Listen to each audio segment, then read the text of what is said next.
श्रद्धालुओं, जय श्री कृष्णा, जय सिया राम, जय श्री राधे राधे, जय श्री महाकाल। इस वीडियो में आपको श्रवण कराएंगे भगवान शंकर और शंखचूड़ के पक्षों में घोर युद्ध। शंकर और शंखचूड़ का युद्ध, शंकर के छोड़े हुए त्रिशूल से शंखचूड़ का भस्म होना और सुदामा गोप के स्वरूप में विमान द्वारा गोलोक पधारना। भगवान नारायण कहते हैं, नारद तदनंतर दानव राज प्रतापी शंखचूड़ ने मस्तक झुकाकर महादेव जी को प्रणाम किया और मंत्रियों के साथ उठकर तुरंत वह रथ पर सवार हो गया। उसी क्षण भगवान शंकर ने अपनी सेना और देवताओं को युद्ध करने के लिए आज्ञा दे दी। उधर सेना सहित शंखचूड़ भी युद्ध के लिए तैयार हो गया। स्वयं महेंद्र वृष परवा के साथ और भास्कर विप्रचित के साथ लड़ने लगे। दम्भ के साथ चंद्रमा की, कालस्व के साथ काल की, गोकर्ण के साथ अग्निदेव की, काल के साथ कुबेर की, मय के साथ विश्वकर्मा की, भयंकर के साथ मृत्यु की, संहार के साथ यम की, विकंक के साथ वरुण की, चंचल के साथ समीरण की, धृत पृष्ठ के साथ बुध की, रक्ताक्ष के साथ शनेश्वर की, रत्नसार के साथ जयंत की, वर्चस्वी गणों के साथ वसुगणों की, दीप्तिमान के साथ अश्विनी कुमारों की, धूम्र के साथ नलकुबर की, धुरंधर के साथ धर्म की, उषाक्ष के साथ मंगल की, शोभा कर के साथ भानु की, पिठर के साथ मनमत की, तथा गोदा मुख, चूर्ण, खड़ग, ध्वज, कांची मुख, पिंड, धूम, नांदी, विश्व और पलाश प्रभृति दानवों के साथ आदित्यों की, 11 भयंकर राक्षसों के साथ 11 रुद्रों की, उग्र चंडादिका के साथ महामारी की, तथा दानवियों के साथ संपूर्ण नंदीश्वरों की अत्यंत भयंकर लड़ाई होने लगी। वह महान भयंकर युद्ध प्रलय काल का सामना कर रहा था। भगवान शंकर स्वामी कार्तिकेय के साथ वटवृक्ष के नीचे बैठे थे। उन्हें इधर दोनों पक्षों के योद्धाओं में भयानक युद्ध हो रहा था। वही रत्नमय भूषणों से भूषित शंखचूड़ एवं रत्न निर्मित सिंहासन पर विराजमान था। अगणित दानव उसके साथ थे। युद्ध में शंकर दल के बहुत से वीरों को दानवों ने परास्त कर दिया। संपूर्ण देवता डरकर भाग चले। उन सबके शरीर छिद गए थे। उस अवसर पर स्वामी कार्तिकेय ने कुपित होकर देवताओं को अभय प्रदान किया। आप अपने तेज से गणों ने बल की वृद्धि की। तदनंतर वे स्वयं अकेले ही दानवों के साथ लड़ने लगे। उन्होंने सम्रांगण में 100 अक्षौणी सैनिकों को समाप्त कर दिया। बहुत से असुर कमल के समान नेत्र वाली भगवती भद्रकाली के भीषण आघात से भूमिशाय हो गए। तदंतर युद्ध में और भी भीषणता आ गई। दानव सेना जब घबरा उठी तब स्वयं शंखचूड़ ने विमान पर चढ़कर बाण वर्षा आरंभ कर दी। उसने इस प्रकार बाण बरसाए मानो प्रचंड में जलधारा गिरा रहे हों। जब चारों ओर महान भयंकर अंधकार छा गया तब उसने आग्नेय अस्त्र का प्रयोग किया। अब तो संपूर्ण देवताओं में भगदड़ मच गई। कोई भी नहीं रुक सके।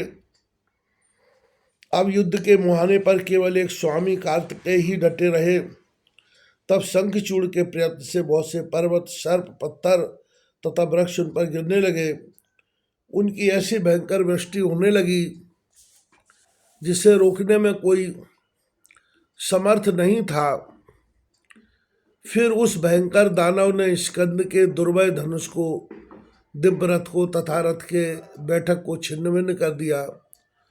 उसके दिव्यास्त्र से मयूर के सभी अंग जर्जरित हो गए। फिर उसने सूर्य के समान चमकने वाली प्राणघाती शक्ति स्वामी कार्तिकेय की छाती पर चला दी। उस शक्ति के लगते ही वे क्षण भर के लिए मूर्छित हो गए। फिर चेत होने पर उन्होंने अपना दिव्य धनुष हाथ में उठा लिया। उन्हें वह धनुष पूर्व काल में भगवान विष्णु की कृपा से प्राप्त हुआ था। उनके रथ की रचना अमूल्य उपकरणों से तैयार हुई थी। उसी रथ पर शस्त्र और अस्त्र को लेकर वे पुनः बैठ गए और उन्होंने अत्यंत उग्र युद्ध आरंभ कर दिया। बड़ा भीषण युद्ध हुआ, परंतु शंखचूड़ पराजित नहीं किया जा सका। शंखचूड़ बड़ा मायावी था। उसने माया का आश्रय लेकर बाणों का जाल फैला दिया। नारद उस समय सम्रांगण में उसके बाण जाल से स्वामी कार्तिकेय ढकसे गए। दानव राज के पास कहीं न अटकने वाली एक विचित्र शक्ति थी। सैकड़ों सूर्यों के समान उसका प्रकाश था। प्रलयकालीन अग्नि की शिखा के सदस्य उसकी आकृति थी। वह ऐसी उज्जवल थी मानो प्रज्वलित अग्नि का समूह हो। विष्णु तेज से आवृत ऐसी शक्ति को उसने रोष में भरकर उठाया और बड़े वेग से स्वामी कार्तिकेय के ऊपर उसे चला दिया। उस शक्ति के आघात से वे मूर्छित हो गए। तब भद्रकाली कार्तिकेय को अपनी गोद में उठाकर भगवान शंकर के पास ले गईं। उन्होंने अपने ज्ञान के प्रभाव से उन्हें लीला पूर्वक ही जीवित कर दिया, साथ ही असीम शक्ति भी प्रदान की। तब प्रतापी कार्तिकेय उठ गए। उनकी रक्षा में तत्पर जो भद्रकाली थी वे पुनः युद्ध भूमि के लिए प्रस्थित हो गई। नंदीश्वर प्रभृति जितने वीर थे उन्होंने भद्रकाली का अनुगमन किया। भद्रकाली को सम्रांगण में उपस्थित देखकर शंखचूड़ भी बहुत शीघ्र वहां आ गया। दानव अत्यंत डर रहे थे। उन्हें उसने अभय प्रदान किया। तब काली ने शंखचूड़ पर प्रलयकालीन अग्नि शिखा के सदस्य प्रकाशमान अग्निबाण चलाया, परंतु दानव ने हंसते हंसते पारजन्यास्त्र से उसे निवारण कर दिया। इसी प्रकार काली के वारुणास्त्र और महेश्वरास्त्र का भी दानव राज ने क्रमशः गांधर्वास्त्र और वैष्णवास्त्र से निवारण कर दिया। इसके बाद काली का मंत्रपूर्वक चलाया हुआ नारायणास्त्र पहुंचा। उसे देखते ही शंखचूड़ ने रथ से उतरकर दोनों हाथ जोड़ लिए। वह नारायणास्त्र ऐसा प्रदीप्त था मानो प्रलयकालीन अग्नि की शिखा हो, परंतु सत्कृत होकर वह ऊपर को उठ गया और शंखचूड़ भक्तिपूर्वक दंड की भांति जमीन पर पड़कर उसे प्रणाम करने लगा। तदनंतर देवी का मंत्र पूर्वक प्रयुक्त ब्रह्मास्त्र चला, पर वह दानव राज के ब्रह्मास्त्र से सम्मित हो गया। तब देवी ने मंत्रों का उच्चारण करके एक दिव्य अस्त्र और चलाया। दानव राज ने उससे अपने दिव्यास्त्र के जाल से उसकी भी शक्ति नष्ट कर दी। तब देवी ने मंत्र से पवित्र किए हुए पाशुपत अस्त्र को हाथ में उठा लिया और उसे चलाना ही चाहती थी कि इसी बीच एक स्पष्ट आकाशवाणी हुई। यह राजा एक महान पुरुष है और इसकी पत्नी परम साध्वी है। पाशुपत अस्त्र में ऐसी शक्ति नहीं कि जो इसे मार सके। जब तक यह अपने गले में भगवान श्री हरि मंत्र के कवच धारण किए रहेगा और जब तक इसकी पत्नी अपने शत्रुत्व की रक्षा करती रहेगी, तब तक इसके समीप जरा और मृत्यु अपना कुछ भी प्रभाव नहीं डाल सकती। यह ब्रह्म का वचन है। इस आकाशवाणी को सुनकर भगवती भद्रकाली ने शस्त्र चलाना बंद कर दिया। अब वे क्षुधातुर होकर करोड़ों दानवों को लीला पूर्वक निगलने लगी। भयंकर वेश वाली वे देवी शंखचूड़ को खा जाने के लिए बड़े वेग से उसकी ओर झपटी। तब दानव ने अपने अत्यंत तेजस्वी दिव्यास्त्र से उन्हें रोक दिया। भद्रकाली अपनी सहयोगिनी योगिनियों के साथ भांति भांति के दैत्य दल का विनाश करने लगी।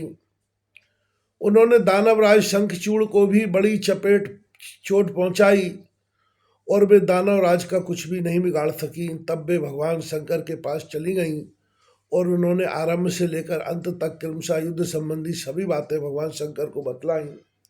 दानवों का विनाश सुनकर भगवान हंसने लगे। भद्रकाली ने यह भी कहा कि अब भी रणभूमि में लगभग 1,00,000 प्रधान दानव बचे हुए हैं। मैं उन्हें खा रही थी, उस समय जो मुख से निकल गए वे ही बच रहे।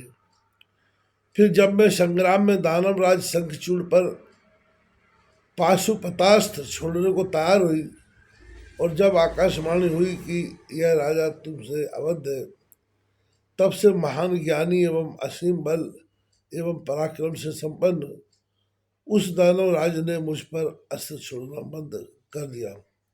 वह केवल मेरे छोड़े हुए बाणों को काट भर देता था। भगवान नारायण कहते हैं, नारद, भगवान शिव तत्व जानने में प्रवीण है। भद्रकाली द्वारा युद्ध की सारी बातें सुनकर वे स्वयं अपने गणों के साथ संग्राम में पहुंच गए। उन्हें देखकर शंखचूड़ विमान से उतर गया और उसने परम भक्ति के साथ पृथ्वी पर मस्तक टेक कर उन्हें दंडवत प्रणाम किया। यूं भक्ति विनम्र होकर प्रिय प्रणाम करने के पश्चात वह तुरंत रथ पर सवार हो गया और भगवान शिव के साथ युद्ध करने लगा। उस समय शिव और शंखचूड़ ने बहुत लंबे काल तक युद्ध होता रहा। कभी कोई किसी से न जीतते न हारते थे। कभी समयानुसार शंखचूड़ शस्त्र रखकर रथ पर ही विश्राम कर लेता और कभी भगवान शंकर भी शस्त्र रखकर वृषभ पर ही आराम कर लेते। शंकर के प्रयास से असंख्य दानवों का कछुवर निकल गया। इधर संग्राम में देव पक्ष के जो जो योद्धा मरते थे उनको विभूशंकर पुनर्जीवित कर देते थे। उसी समय भगवान श्री हरि एक अत्यंत आतुर बूढ़े विप्र का वेश बनाकर युद्ध भूमि में आए और दानवराज शंखचूड़ से कहने लगे। वृद्ध के वेश में पधारे हुए श्री हरि ने कहा, राजेंद्र, तुम मुझ को भिक्षा देने की कृपा करो। इस समय संपूर्ण शक्तियां प्रदान करे कि तुम में पूर्ण योग्यता है, अतः तुम मेरी अभिलाषा पूर्ण करो। मैं निरीह दृश्यत एक वृद्ध विप्र हूं। पहले तुम देने के लिए शत प्रतिज्ञा कर लो, तब मैं तुमसे कहूंगा। राजेंद्र शंखचूड़ ने अत्यंत विनम्र होकर कहा, हाँ हाँ ठीक, बहुत ठीक, आप जो चाहें सो ले सकते हैं। तब अतिशय माया फैलाते हुए उस वृद्ध विप्र ने कहा, मैं तुम्हारा कृष्ण कवच चाहता हूं। उसकी बात सुनकर शतप्रतिज्ञ शंखचूड़ ने तुरंत वह दिव्य कवच उन्हें दे दिया और उन्होंने उसे भी ले लिया। फिर वे श्री हरि शंखचूड़ का रूप बनाकर तुलसी के निकट गए। वहां जाकर कपट पूर्वक उन्होंने उससे हास परिहास किया। इस प्रकार शंखचूड़ की पत्नी के रूप में उसका सतीत्व भंग हो गया। यद्यपि तत्रूप से तो वह श्री हरि की परम प्रेयसी पत्नी थी। ठीक इसी समय शंकर ने शंखचूड़ पर चलाने के लिए श्री हरि का दिया हुआ त्रिशूल हाथ में उठा लिया। वह त्रिशूल इतना प्रकाशमान था मानो ग्रीष्म ऋतु का मध्यकालीन सूर्य हो अथवा प्रलय कालीन प्रचंड अग्नि। वह दुर्निवार्य दुर्धर्ष अव्यक्त और सत्य समानता था। संपूर्ण शास्त्रों के सारभूत उस त्रिशूल की तेज में चक्र के साथ तुलना की जाती थी। उस भयंकर त्रिशूल को शिव अथवा केशव ये दो ही उठा सकते थे, अन्य किसी के मान का वह नहीं था। वह साक्षात सजीव ब्रह्म ही था। उसके रूप का कभी परिवर्तन नहीं होता और सभी उसे देख भी नहीं पाते थे। नारद अखिल ब्रह्मांड का संहार करने की उस त्रिशूल में पूर्ण शक्ति थी। भगवान शंकर ने लीला से ही उसे उठाकर हाथ पर जमाया और शंखचूड़ पर फेंक दिया।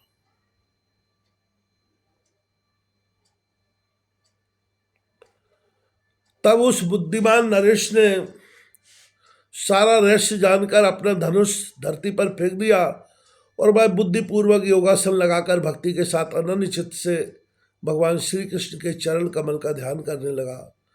त्रिशूल कुछ समय तक तो चक्कर काटता रहा, तदनंतर वह शंखचूड़ के ऊपर जा गिरा।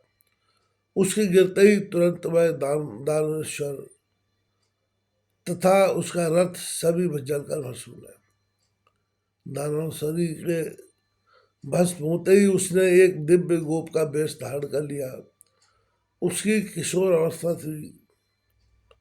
वह दो दिव्य भुजाओं से